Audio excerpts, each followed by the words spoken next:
माधवपुर गांव के पास एक पुराना रेलवे स्टेशन है जो पिछले 70 वर्षों से बंद पड़ा है। गांव के बुजुर्ग बताते हैं कि पिछले 70 सालों से हर अमावस्या की रात को ठीक रात 9 बजे उस बंद स्टेशन की तरफ से शादी के नगाड़ों की आवाज आती है और फिर एक कुंवारी कन्या हमेशा के लिए गायब हो जाती है। अरे सुरेश काका, आज वो काली अमावस्या की रात फिर से आ गई। वो भूतिया बारात आज फिर से हमारे गाँव में आएगी।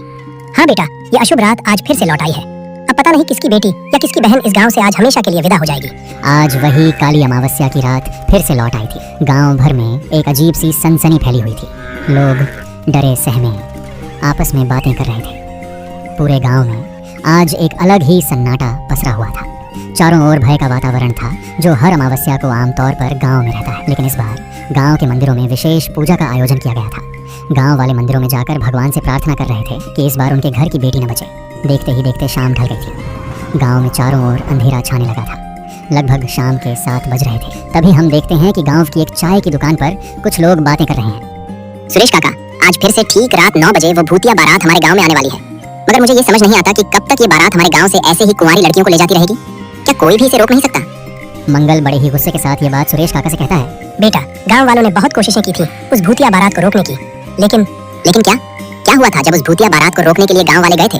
कृपया बताइए। सुरेश काका ने गहरी सांस ली और बोले, उस रात जब गांव के 12 से 15 आदमी उस भूतिया बारात को रोकने गए थे, उनमें मेरे पिताजी भी थे। लेकिन उस रात के बाद मैंने अपने पिता और उन सभी गांव वालों को आज तक कभी नहीं देखा। गांव के लोग इस घटना से इतने डर गए कि उस दिन के बाद कभी किसी ने उस भूतिया बारात के सामने जाने की हिम्मत नहीं की, क्योंकि हम सब समझ गए थे कि अगर हम उस बारात के सामने गए तो जीवित वापस नहीं लौटेंगे। लेकिन काका, वो भूतिया बारात तो सिर्फ कुंवारी लड़कियों को ले जाती है, फिर उस दिन गांव वाले क्यों गायब हो गए? क्योंकि बेटा, गांव वालों ने उनके सामने जाने की हिम्मत की थी, और जो भी अमावस्या की रात घर के बाहर रहता है, अगर उन बारातियों की नजर उस पर पड़ जाए तो वे उसे भी साथ ले जाते हैं। इसीलिए वे उन गांव वालों को भी ले गए। लेकिन काका, क्या आपने कभी इस भूतिया बारात को देखा है? नहीं बेटा, मैंने आज तक उस भूतिया बारात को नहीं देखा, कभी हिम्मत ही नहीं हुई देखने की। सुरेश काका अपनी बात खत्म ही कर रहे थे कि वहाँ बैठे एक अन्य बुजुर्ग बोले, तुम सबकी बातें हो गई तो अब हम सबको तुरंत अपने अपने घर जाना चाहिए। रात हो गई है, 8 बज गए हैं। बुजुर्ग की बात सुनकर सभी लोग अपने अपने घरों की ओर जाने लगे। लेकिन सुरेश काका की बातों के बाद मंगल और प्रताप की जिज्ञासा काफी बढ़ गई थी। उन्हें अब कैसे भी करके उस भूतिया बारात को देखना था। देख प्रताप, हमें ये तो पता है कि वो भूतिया बारात गांव में आती है और किसी लड़की को ले जाती है, लेकिन यार, हमने कभी अपनी आंखों से नहीं देखा। हाँ यार, ये बात तो सही कही तूने, लेकिन अब कर भी क्या सकते हैं? चल, मैं भी अब अपने घर जाता हूँ। अरे, मैं ये कहना चाहता हूँ कि क्यों ना हम आज रात बाहर ही रहें और उस भूतिया बारात को अपनी आंखों से देखें। हमें पता भी चल जाएगा कि वो भूतिया बारात दिखती कैसी है। अरे मंगल, तू पागल हो गया है क्या? पता नहीं तुझे सुरेश काका ने क्या बोला था? अगर उस भूतिया बारात ने तुझे देख लिया तो तुझे भी ले जाएगी, और मुझे कोई मरने का शौक नहीं है अभी। अरे प्रताप, मुझे भी पता है ये सब, लेकिन हम उनके सामने तो नहीं जाएंगे, बल्कि हम उन्हें छुप कर देखेंगे। उन्हें पता भी नहीं चलेगा कि हम उन्हें देख रहे थे। अब समझ आया? लेकिन यार, कहीं उस भूतिया बारात ने हमें देख लिया तो? नहीं भाई, मत कर ये सब। और तूने सुना नहीं था सुरेश काका ने क्या बोला था? भूल कर भी घर के बाहर नहीं रहना।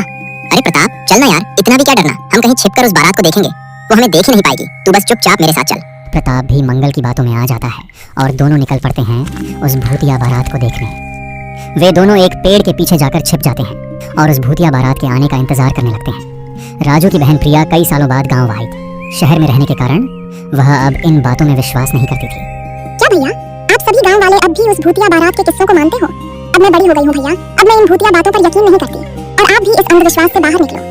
अरे छोटी, ये कोई अंधविश्वास नहीं है। अब भी वो भूतिया बारात हमारे गांव में आती है, और मैंने तुझे कितनी बार समझाया था कि जब अमावस्या की रात आने वाली हो तो गांव में मत आना, लेकिन तू फिर भी चली आई। अरे भैया, क्यों इतना डर रहे हो?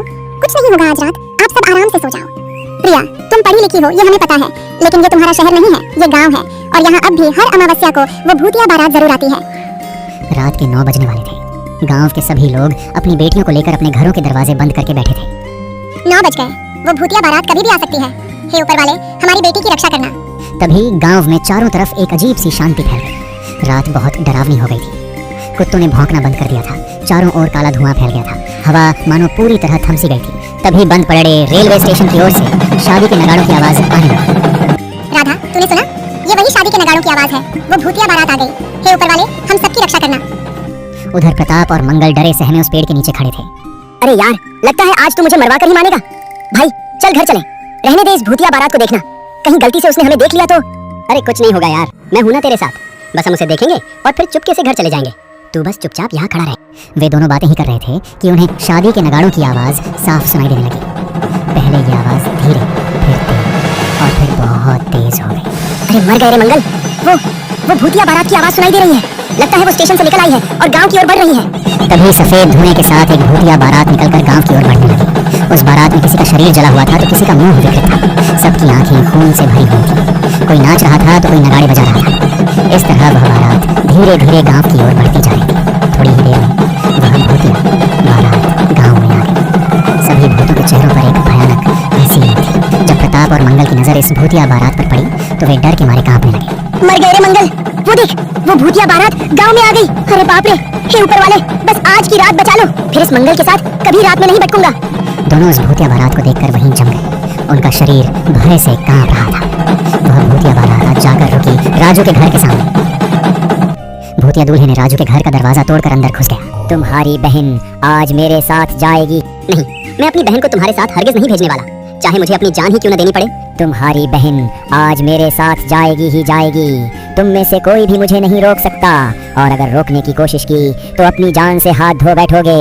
इसलिए मेरे सामने से हट जाओ, मैं अपनी दुल्हन को ले जाने आया हूँ। अब तुम्हारी मौत पक्की है। जब राजू और लता उसके सामने से नहीं हटे तो उस भूतिया दूल्हे ने उन दोनों को मार डाला। यह सब देखकर प्रिया जोर जोर से रोने लगी, गिड़गिड़ाने लगी, लेकिन उस भूतिया दूल्हे ने उसकी एक न सुनी। उसने प्रिया को उठाया और अपने साथ रेलवे स्टेशन की ओर ले जाने लगा। सभी भूतिया बाराती नाचते गाते हुए अपनी बारात को स्टेशन की ओर ले जाने लगे। जब यह बारात गांव से जा रही थी, प्रताप और मंगल अब भी उसी पेड़ के नीचे छिपकर यह सब देख रहे थे। थोड़ी ही देर में वह बारात रेलवे स्टेशन पर पहुंचे। तभी स्टेशन पर इतना धुआं फैल गया कि कुछ दिखना मुश्किल हो गया। अचानक कहीं से ट्रेन के हॉर्न की आवाज आई और काले अंधेरे में से एक भूतिया ट्रेन आने लगी। यह दृश्य प्रिया के लिए बहुत भयानक था। वह ट्रेन उस बंद स्टेशन पर आकर रुक गई। उस ट्रेन के चारों ओर घना धुआं फैला हुआ था।